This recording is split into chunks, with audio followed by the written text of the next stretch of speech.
Boom, boom, boom, boom, boom, boom, boom, boom, boom. Dun, dun, dun, dun, dun, dun, dun. Boom, ba, ba, ba, ba, boom, ba, ba.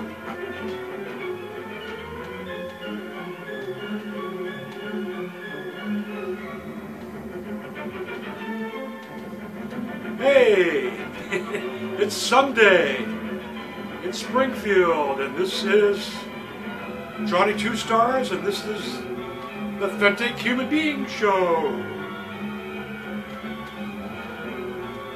Got a lot of intrigue for you this morning. Sunday, Sunday, Sunday. It's good to hear this old classical music, you know? Now let me go turn that off.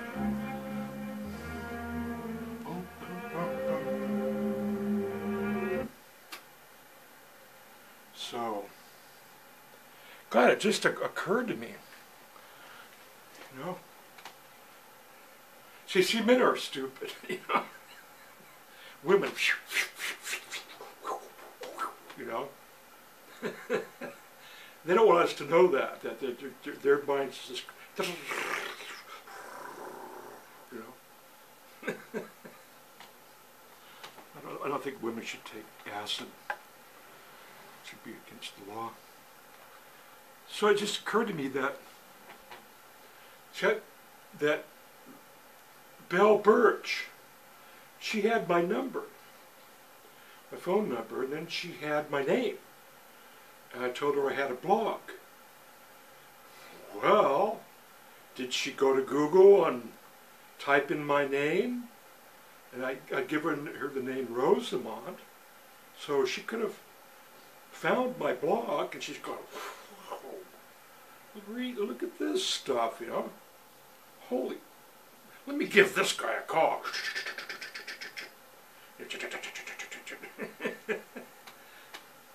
Yeah. This is Belle. Do you remember me? You know? And like, I thought that was funny. I thought that was kind of peculiar.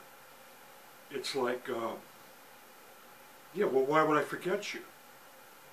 Well, why that approach? Why not, hi, this is Belle. Hi, John, how you doing? Belle, you know. This is Belle. Do you remember me?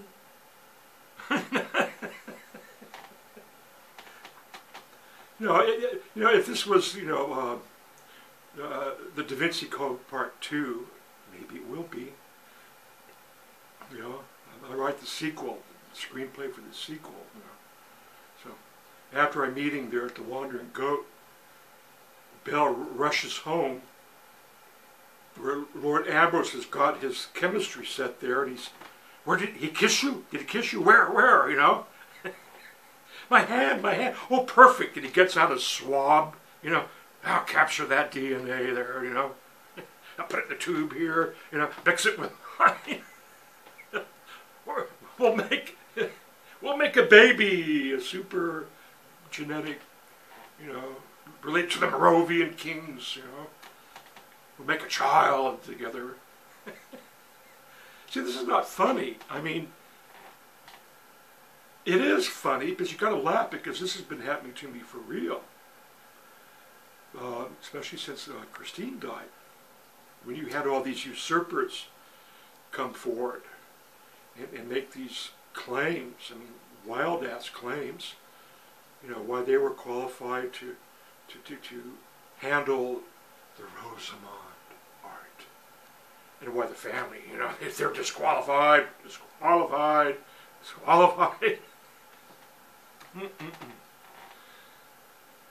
And that began at the funeral. Well, it began before the funeral, but when I actually got to go to the funeral and then go to the, what do they call it afterwards? I don't know. Gosh, I'm lost for a word there. I don't know. The gathering after the funeral. See, because I know there's a proper name for that, but that wasn't what it was. And that was out in the courtyard in front of the Rosemont Gallery in Carmel. It was a promotion. You know, they could have like sold, you know, Wi-Fi phones, put out some tables, and, you know, sold something. But they were selling something. They were selling Stacy Perot as the progenitor, the new progenitor of the new age of Rosamond. And she was working the crowd and working my family. And driving home with my friend Michael Harkins, who's a good friend of Jim Morrison and Michael McClure. He was a private detective, and we left Christine's house at night, about 9 o'clock at night, and we're just, you know, blown away by what we're seeing and hearing. And we drive about 10 minutes, and he says, "Gee, I've never been to a theme funeral before. Don't let the dream die." And I just started busting out. We both started laughing. Because this is what Stacy Perot, who was brought in to work for Christine when she was alive by Christine's best friend, whose name is escaped. I guess I'm not ready to do this morning. So, at that meeting I was kept away from, it was decided that Stacy Perot was innocent enough to be made the new leader in proxy. She would be the sister of Rosamond in proxy, and she was a blonde and blue eyes. You know, she could really work the crowd. People had nothing against her. She was pretty innocuous at that time. So she was going around and telling people, you know, they should come up to them, you know, they'd be looking at the Christine's artwork and, you know, "Don't let the dream die. Oh, please, God." People go, "What the fuck? What do you mean, don't let the dream die? It's dying?" "Yes, it's dying. The family's in chaos, and an angel appeared to me, and I'm the anointed one." "Oh, God, yes, of course, you know, here." Poor girl. I heard there was a lot of chaos in the family, you know. You know, how can I help, you know? "Well, you can write me a check for the funeral." "Oh, sure. You know, here you go."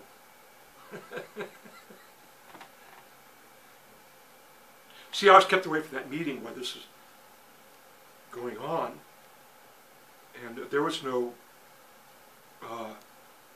meeting with people to pay for Christine's funeral, because a couple of months later I called up Paul Mortuary. I said, "Oh, by the way, did anybody pay for Christine's funeral?" He said, "No, I haven't heard from anybody, and I'm about ready to file a claim, you know, against the state." You know, this is the Game of Thrones. I mean, this is cold-blooded, you know, Borgia. You know, this is Cretia Borgia shit. You know, that was a good series. You know, family movies, home movies. You know. So there's me and Rosemary Rosamond. My mother sitting out in this plaza in front of the gallery, and people are coming up to us and, you know, "Sorry about to hear, you know, about your daughter," and blah, blah, blah. And all of a sudden, here she comes. You know, these blue eyes, you know, you could see them coming a mile away. Ding, ding, ding, ding, ding, you know. The bells of St. Mary, you know. And she gets like 2 feet from us and then drops to one knee. It takes my mother's hand and looks up. She says, "Rosemary, don't let the dream die." I'm going, "Okay, don't let the dream die." I don't know her. She knows me. And all of a sudden I'm hearing how wonderful everything was going for her. The shows that she was in were doing very, very, very, very well. You know, she's gone now, but, you know, let's not let that dream die, you know. There's money to be made. There's checks to be written.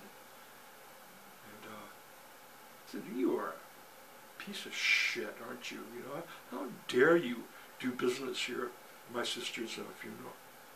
How dare you chum up to my mother like that? See, I was already on, I've seen these people. I've already had encounters with the people that, the parasites that latched themselves onto my sister. You know, there's another one, and she's working my mother. Of course, my mother's, you know, in her moment, see,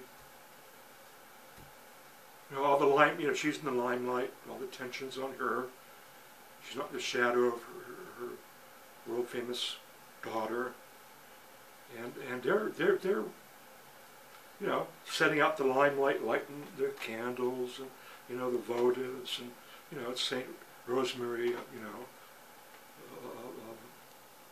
the rose field, see.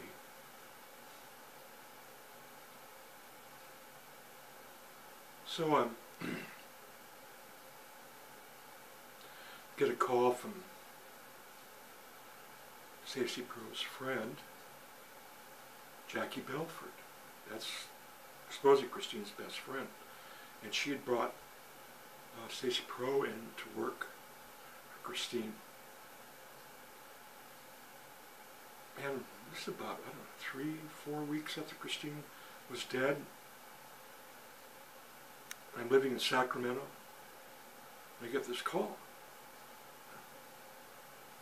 Hi, I'm Jackie Belford. I'm Christine's best friend. Go, hi, Jackie. How are you doing? Are you feeling, you know, like a lying sack of shit today? You know, what are you going to tell me? You know, what are you going to lay on me? You know, me and Christine had one thing in common. We both had abusive fathers who sexually abused us. Oh, really? Really? Oh, yeah. So therefore, I'm glad that Vic's not going to get his prince back. Oh, and by the way, Shannon's going to destroy the state. So what I've done is make an offer to pay off all the creditors and buy this, all the prints and stuff like that, you know. So I was figuring, you know, $94,000 would just about cover it. You know, and, you know, I'm going, why is she running this by me? You know, well, Vicky's market, you better let my brother know that this is going on. Well, this was being talked about before the funeral. And Vicky understood that I was going to incest survivors, CODA, recovery as AA and things like that. So I was being worked, see. I think she knows that I confronted Vic about his incestuous with Shannon. And there was a partnership, and there was like 8,000 prints of this partnership, and they're all valued at $450. So when you add up, that's about almost $4 million worth of prints. And Vic had just about 48% of them. And she's telling me that she's not going to, she's glad that my father, my genetic material, you know, the person that, you know, put his penis in Rosemary and had 4 children and had me, he's glad that he's not going to get his prince back because he was naughty with his penis, see. Disqualified! Child molester! Child, you know. I said, excuse me, you know. One, telling me that Shannon's going to destroy the state doesn't go over very well with me at all. And two, you know, why should you be rewarded for the criminal acts of my father? I mean, how come I can't go to your father and say, hey, you bastard, you molested your daughter here. Why don't you cut me a check for $100,000 right here, bastard? See? She was flabbergasted that I talked to her like that, Yeah, I mean, okay, you coming to me to, to get some cash prize and reward because your father abused you. Well, let me go to your father. Give me his number, and I'll get in front of line to get some cash and prizes like you are. Hangs up on me. Of course she did. Boy, your brother's mentally ill. He's crazy. He's insane. I think he's going to hurt me. I think he's going to slash my tires into my neck. Wait for me outside my apartment. I better get a stalking order. And then these Baal Sans Mercy women, on their knees, kissing my mother's hand, kissing my ass, bringing up the incest, in my family, because they want money. See, these are whores. Whores of the art world. Culture whores. They're worse than whores. I call them the gallery gargoyles. Rosemary gallery gargoyles. Blood-sucking succubuses. They were right there. They would be there at the meeting before Christine's funeral, and they were there, during the funeral reception. That's the word, reception of what? Hi, I'm your local gargoyle, a succubus. See, women are getting away with this. See, my brother's partially right, but they're really getting away with a lot of crap. Oh, we were abused and oppressed for so long. Now it's our turn to be equal. Well, no, they don't want to be equal. They want to be just like the scrupulous, cunning, conniving, ruthless men that have their way with this world. They just want to have their share shot at it. And that's, well, they want to use their sex too. See, they say men did that to women. They use their sex to suppress them. Well, it's our turn to use our sex to suppress the men. So, Jesus. See, and I'm trying to back off, my sponsor Nays, and Christine's sponsor, I taught to stay out of this, John. This is deadly for alcoholics in recovery, and it is, because you can start drinking behind this stuff. So I said, Robbie calls me up, Rosemary's husband. Robbie calls me up. He says, John, your mother's flipping out over Christine. I got to get out of the house. I can't stand it. I'm going to go stay with my parents for a couple of weeks in Ohio. He said, that is if you'll come down and watch over Rosemary. I said, okay, Robbie, and I wanted to talk to her about some things. So I go down there. First thing I tell her, he says, Rosemary, you've got to call up the executor, Sidney Morris, and find out what's going on. Well, I think I already know what's going on. I said, no, you don't. Your little innocent daughter, Vicky, is playing some very evil, ruthless games. And she's playing these games with the outsiders, Stacy Perot and Jackie Belford. And you better find out what's going on. And you could see that she woke up a little bit. So I got the number right here. So she calls up this big hotshot lawyer and introduces herself. Hi, I'm Christine's mother. Well, he can't give her the runaround. like he's been giving me and other people. You know, whoa, hello, Mother Presco, you know. What can I do for you?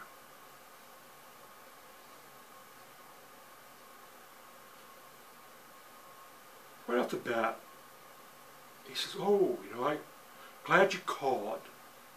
You know, Christine's house has been completely emptied, except for this big box of photographs. Her photographs of her family, Rosemary's family and her family. You know, do you want them? And Rosemary says, of course I want them.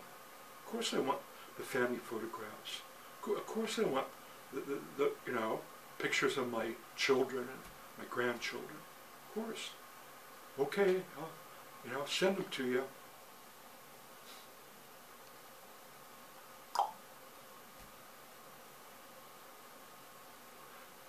You know, I'm going, well, you didn't ask him about this, Rosemary. You didn't ask him about that. Why don't you call him back? No. You know, it's like they kept those photographs hostage, you know, just in case Rosemary calls. So they've already eliminated Vic, you know, the child molester. You know, he's powerless. They worked my mother's vanity. You know, they know the truth. She doesn't. See, then she's saying, well, I've got this artist proof print in my closet that is probably going to worth, you know, $100,000, so I'm not worried about not getting anything, you know. I said, oh, okay, let me see it, Rosemary. She goes to her closet, and she's going,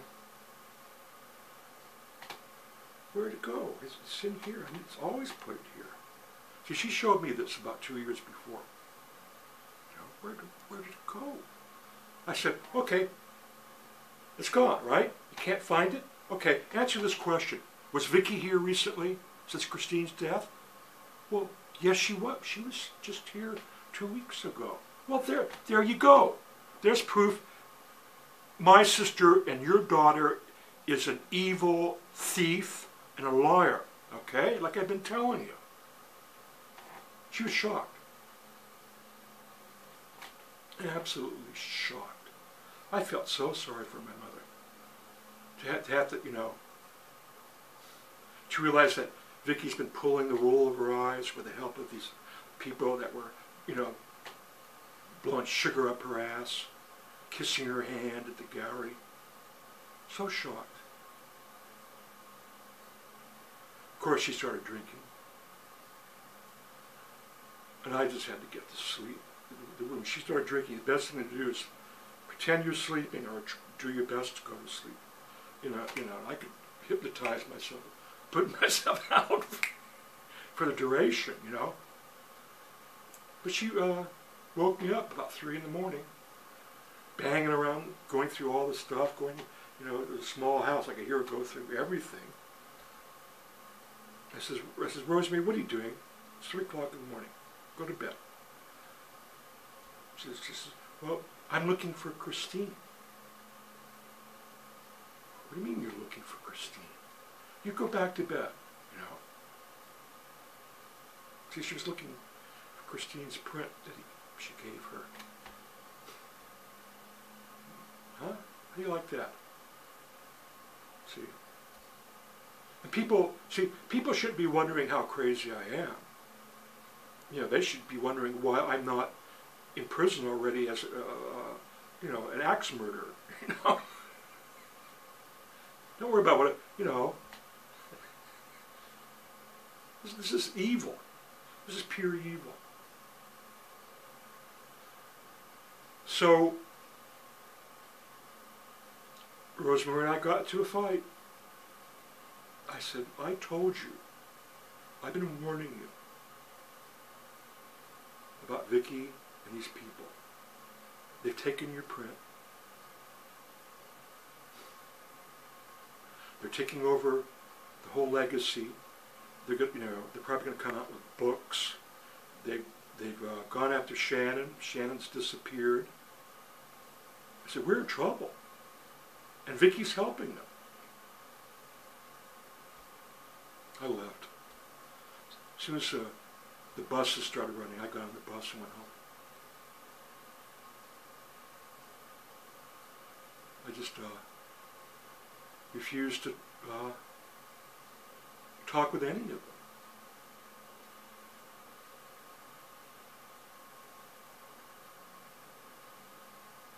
I started working on my study, working on the genealogy, and I found out that my father died 5 months after Christine died in 1994. And Rosemary died 3 years later.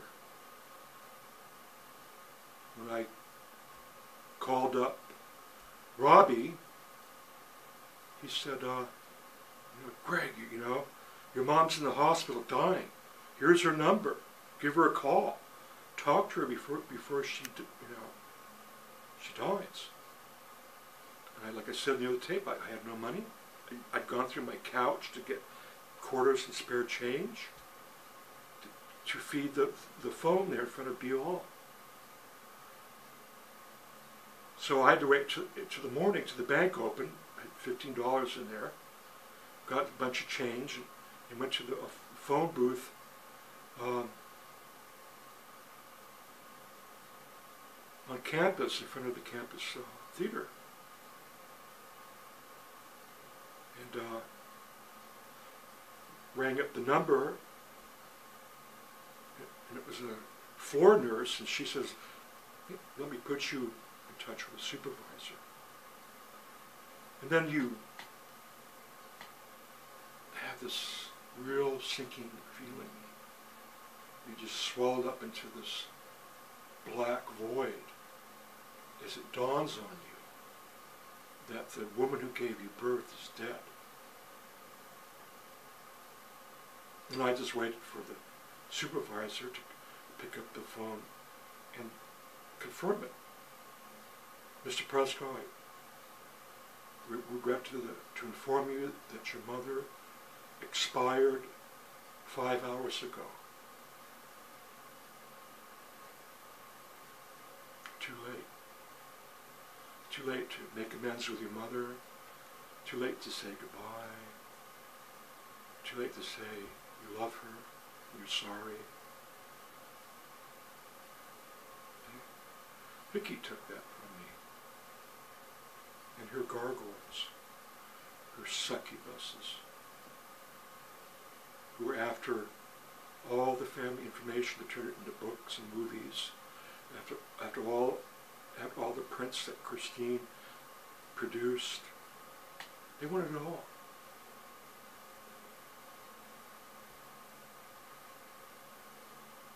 So, I don't think Belle Birch has a right to be offended at all if I make a clear, crisp accusation against her that I don't like anybody who I communicate with and share information to play any information games with me whatsoever. Especially when they got other people that might have looked on my information on the internet, might be trying to get something out of my blog, where I put a lot of the history of my family. I have a right to be upset. I have a right to confront anyone who's got a hidden agenda when it comes to my family information, the art, the culture, the history, the children, the crimes, the incest, the alcoholism. See, because nobody gets to turn